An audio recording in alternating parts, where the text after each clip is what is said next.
Aham. essa imagem. Então, pessoal, o que ele está dando enfoque nesse mapa aqui? Pontos turísticos? Mas o que de eletricidade, o que ele está dando enfoque? Na parte da iluminação, certo? Sim. Então, ele pegou vários pontos turísticos de cada cidade. E onde que parece no nosso mapa, essas eu acho que são até as perguntas que estão ali embaixo.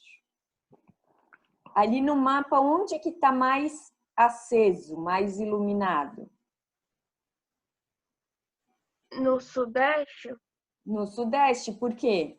Sudeste é onde tem maior população, né? A população é maior. Aham. E até a economia é um pouco melhor, vamos dizer, né? Inclusive, o Sudeste tem vida, acho que quase 24 horas lá, né? Então, Uhum. a iluminação lá, quase todos os pontinhos tem casa, tem prédio, enfim. Vocês sabem qual que é a principal fonte de energia do Brasil? Vocês já devem ter estudado, né? Até fizeram um trabalho lá na Feira de Ciências, né? Ah, não foi? Né? Sobre as hidrelétricas. Alguns participaram com o terceirão do ano passado, das hidrelétricas, certo? Sim. E onde que a gente pode observar a energia elétrica, além da iluminação? Que a gente está bem dependente da energia elétrica hoje em dia, né? Onde mais vocês usam energia elétrica? Em tudo, tipo, aquecimento de água, tudo. Aí. A gente está bem dependente mesmo, né? Então, nós vamos começar a ver um pouquinho de como funciona isso, tá? Inclusive, ver que a energia elétrica, a eletricidade em si, o campo elétrico, ele acaba sendo formado por outros campos não, outras situações além da própria energia, tá? Como quando a gente pega um balão, enche um balão e encosta no cabelo e o cabelo levanta, sabe? Isso é eletricidade mesmo. A gente fala, tá elétrico. É eletricidade, é troca de elétrons, tá? Então, nós vamos estudar um pouquinho como que surgiu esse negócio do elétron, quem que descobriu, né, o negócio do elétron. E lá na página 5, olhem lá. Olha que interessante aquela frase, não tem muito a ver com o que nós vamos estudar, mas tem muito a ver com a situação que estamos vivendo e com vocês estar no terceirão. Há uma força motriz mais poderosa que o vapor, a eletricidade e a energia atômica, a vontade. Então, gente, querer é poder, tá? Então, por mais difícil que seja. Mas vamos lá. Então, quem descobriu a carga de um elétron, vocês têm lá na página 6, carga elétrica, foi Millikan. Com base nesse experimento e na análise de inúmeras gotículas, embaixo das fotos ali, Millikan chegou ao valor da carga de um único elétron. Então, um único elétron vale 1,6 vezes 10 na menos 19. E agora nós vamos começar a trabalhar com essa nova unidade, que é o Coulomb. Ele é usado para medir carga elétrica. Então, um elétron tem 1,6 vezes 10 na menos 19. Mas a carga elétrica de um corpo, como é que a gente vai determinar? Através dessa formulazinha que vocês têm lá no final da página 6 e está aqui no meu slide. Que vai ser o número de elétrons cedidos ou recebidos ganhos ou perdidos, número de elétrons, que é quantidade, vezes a carga de um único elétron, e a gente vai ter a carga elétrica daquele corpo. Então, com base nesses experimentos também, daí foi o Rutherford que descobriu como que os corpos são formados. Então, ele quer dizer que, olha a figurinha ali, vocês têm na apostila também. Peguei tudo figura da apostila para vocês irem acompanhando, tá? No núcleo, a gente tem os prótons, que eu acho que vocês já aprenderam que os prótons são a parte positiva, certo? E por fora, nós temos os elétrons, que ficam rodeando esse núcleo. E os elétrons são negativos. Então, olhem lá. Eu acho que eu botei aqui para vocês. Ó, carga de um elétron, então, é 1,6. Então, se um elétron é medido em Coulomb, a carga elétrica também vai ser em Coulomb, porque quantidade é quantidade, não tem unidade de medida, então não vai mudar, tá? Então, essa vai ser a primeira fórmula que nós vamos estar trabalhando. E como que a gente sabe se vai ser mais ou se vai ser menos? Então, vamos lá. N, como eu falei para vocês, é a quantidade de elétrons. Se receber elétrons, ganhar elétrons, vai ficar com uma carga mais negativa.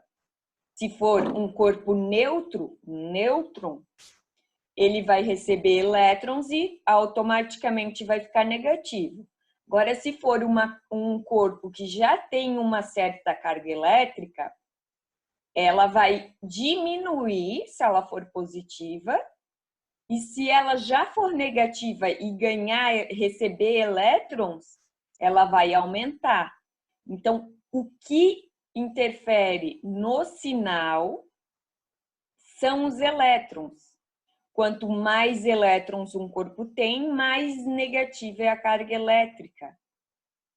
E se ele perde elétrons, vai ficando mais perto do positivo ou vai ficando mais longe do zero, caso já seja positivo.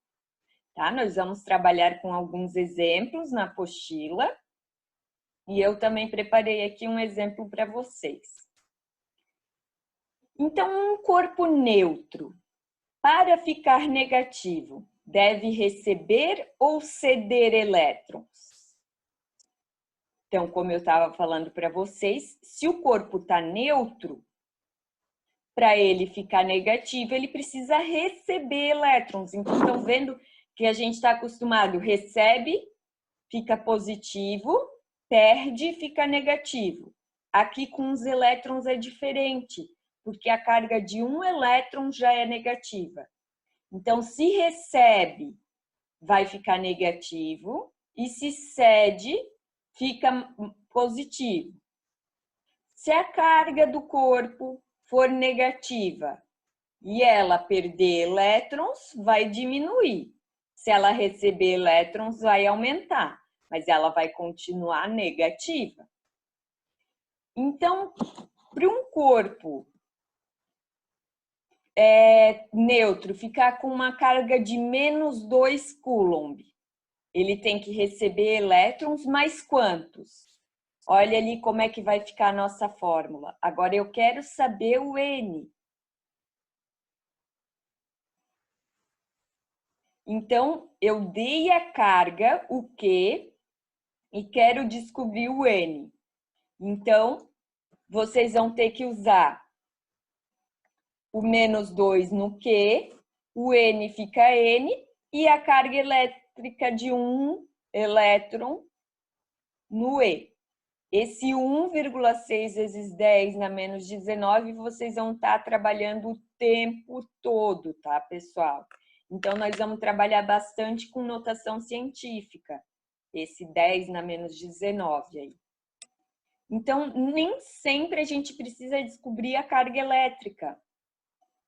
tá? Eu só peguei esse exemplo por isso, porque eu sei que vai aparecer para vocês. E daí, quando muda uma coisinha, eu sei que vocês já ficam meio perdidos. Então, já peguei esse exemplo, tá?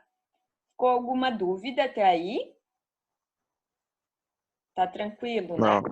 Qualquer coisa me interrompam, tá? Não dormiram ainda não, né? Então, Não, tô acordado. né? Então, a gente Ô, vai prof, aprender também os princípios da eletrostática. prof, Primeiro princípio, a gente tem o princípio de Dufay, que vocês já aprenderam. Vocês já aprenderam, não, eu acho que desde criança a gente fala que corpos negativos se repelem, corpos positivos também, e negativo com positivo se atrai. Eu acho que isso já faz parte da nossa vida, né? A gente sempre escuta. Negativo com negativo se repele, positivo com negativo se atrai. Para quem nunca escutou, isso é o primeiro princípio da eletrostática. Então, corpos de mesmo sinal vão se repelir, eles vão fazer força para não se encostar, e corpos de sinais contrários fazem força para se encostar, tá? E o outro princípio que nós vamos trabalhar é o princípio da conservação de energia. Quando a gente tem mais de um corpo, eles vão trocar energia entre si, mas a soma da energia de todos os corpos vai permanecer a mesma, tá? A soma. Não quer dizer que a energia individual de cada corpo vai permanecer a mesma. Eles vão trocar carga. Olha ali no exemplo, que é o mesmo que vocês têm na página 7. A gente tinha 2 corpos positivos e um negativo. Como a parte positiva era maior, acabou todo mundo ficando positivo. Claro, o mais 8 perdeu elétrons, diminuiu a carga, mas continuou positiva. O mais 5 diminuiu a carga, mas continuou positiva. E o menos 6, que era negativo, ficou positivo. Mas se a gente somar 8 mais 5 dá 13, menos o 6 dá 7, certo? E do outro lado, depois que eles trocaram as cargas, 3 mais 2, 5, mais 2, 7. Então, o sistema em si continuou com a mesma carga. Só cada corpo teve sua devida alteração, devido à troca de cargas, tá? É a mesma coisa quando a gente fala de calor, que um corpo cede calor para o outro, tá? Então, a gente vai ter... Isso aqui eu peguei lá do CA de vocês, do livro de atividades. Deixa eu ver aqui. Acho que é na primeira página do livro de atividades de vocês que tá. É, na primeira página. Daí vocês têm esse mapa. Por que que eu peguei esse mapa? Porque aqui nós temos todos os processos de eletrização. A gente consegue eletrizar um corpo por atrito, que é a questão lá que eu falei do balão, tem aquela questão do pente também, que o pente fica energizado. Tem a questão por contato, tá? Que corpos de cargas diferentes vão trocar as suas cargas e vão conservar a energia do sistema, mas vão trocar entre eles.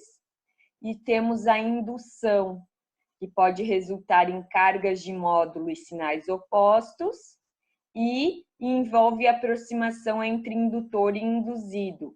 Então, quando a gente fala em indução, já tem a parte sem ser, tem que ter algo para induzir energia, tem que ter algo eletrizado, tá?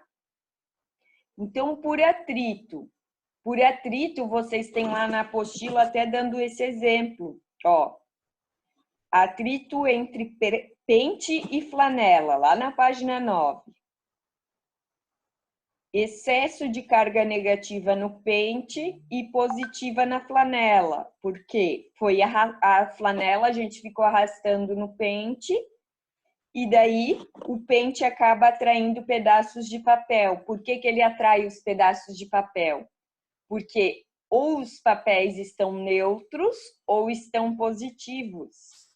Então, na eletrização por atrito, as cargas elétricas adquiridas pelos dois corpos atritados apresentam o mesmo módulo, ou seja, depois que a gente atrita dois corpos, eles vão ficar com as mesmas cargas, só que de sinais opostos, tá? Então, após o atrito, as cargas são iguais, mas de sinais contrários. E para isso acontecer, temos que ter materiais diferentes. Tá?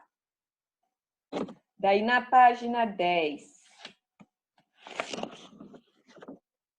já vem a parte de eletrização por contato. Daí vocês têm ali, tem 4 situações. A primeira, um corpo maior negativo. Deixa eu tirar aqui dos meus slides. E pegar.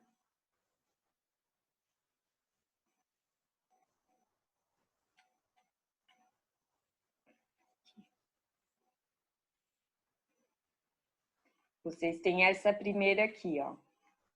Que tem um corpo maior ali. Um corpo maior todo negativo e um corpo menorzinho neutro. Quando eles entram em contato entre si, porque como eles não têm a mesma carga, eles não se repelem, eles acabam trocando carga elétrica, ficando os dois negativos. Claro, a carga elétrica do maior vai diminuir um pouquinho, mas vai continuar negativa. Vai diminuir de valor, mas vai continuar negativa.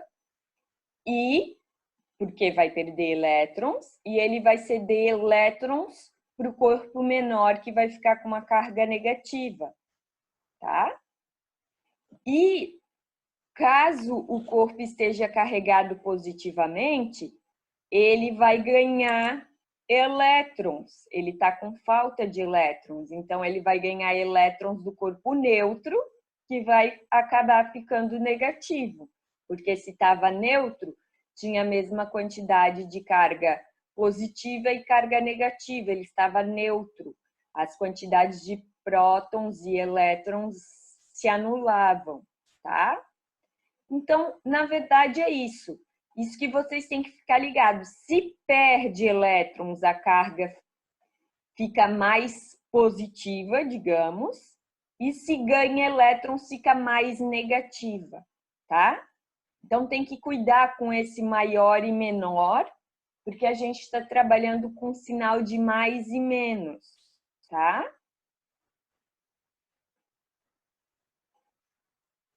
Aqui tem o princípio da conservação de energia. 3 corpos, estão vendo que os 3 corpos são iguais? Um estava com carga positiva e os outros 2 estavam neutros. Então, o de carga positiva vai dividir entre eles e como eles são exatamente iguais, eles vão ficar todos com a mesma carga. Então, a carga de início era Q, a carga de cada corpo vai ficar Q sobre 3. Por quê?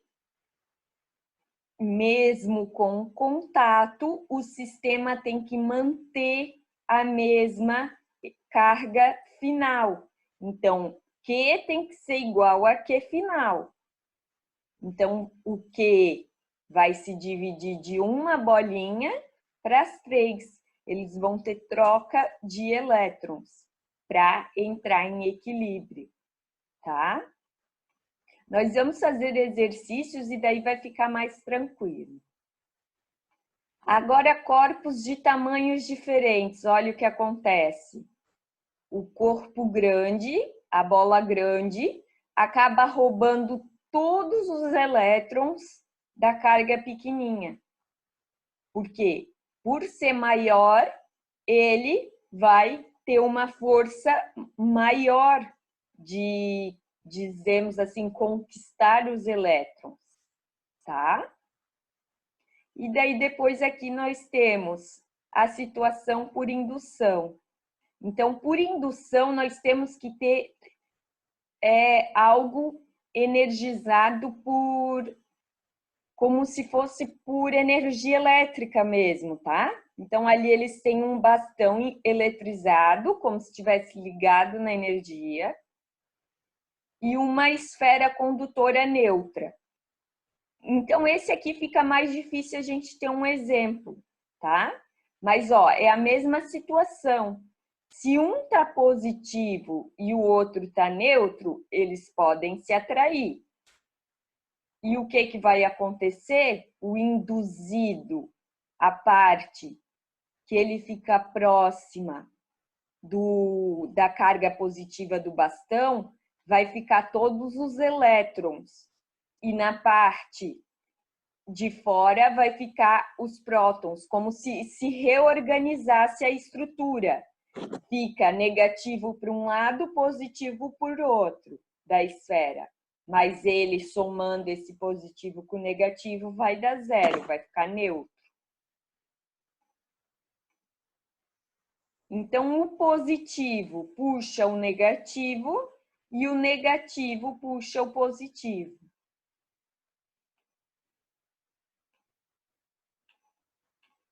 Tá? Então, essa é a primeira parte do nosso conteúdo. Aqui tem algumas situações físicas explicando para vocês. Tem um experimento que eu vou pensar depois se a gente vai fazer ou não. Daí eu acho que vocês não conseguem fazer sozinhos. E depois vem os exercícios. Então, que fórmula que nós vamos usar nos exercícios? O princípio da conservação de energia, que é a soma total. Esse lei de Coulomb nós não vamos entrar ainda, tá? Então, nós vamos ter... Deixa eu pegar aqui o slide. Nós vamos ter da carga elétrica, que vai ser a quantidade de elétrons vezes a carga de um elétron. Quanto vale a carga de um elétron? 1,6 vezes 10 a menos 19. O quê? Coulomb. Então, na física, tem que cuidar com as unidades de medida. Às vezes a gente aplica a fórmula certinho, coloca cada coisa certinho, mas está tudo misturado as unidades de medida. Então, a resposta vai dar errado. Isso que é o mais complicante da física. Além de a gente conseguir saber que fórmula usar, a gente precisa saber as unidades de medida a serem usadas. E outra fórmula que a gente vai ter vai ser a do princípio de conservação de energia, que a soma das cargas do início tem que ser igual à soma das cargas do final, tá? Então, esses slides que eu fiz aqui é tudo com base na apostila e no CA de vocês, não tem nada demais. E então, nós vamos para os exercícios, ok? Ok. Pessoal, ficou alguma dúvida? Não. Não. Por enquanto tá tranquilo, né? Talvez a gente fazendo exercício surja alguma dúvida.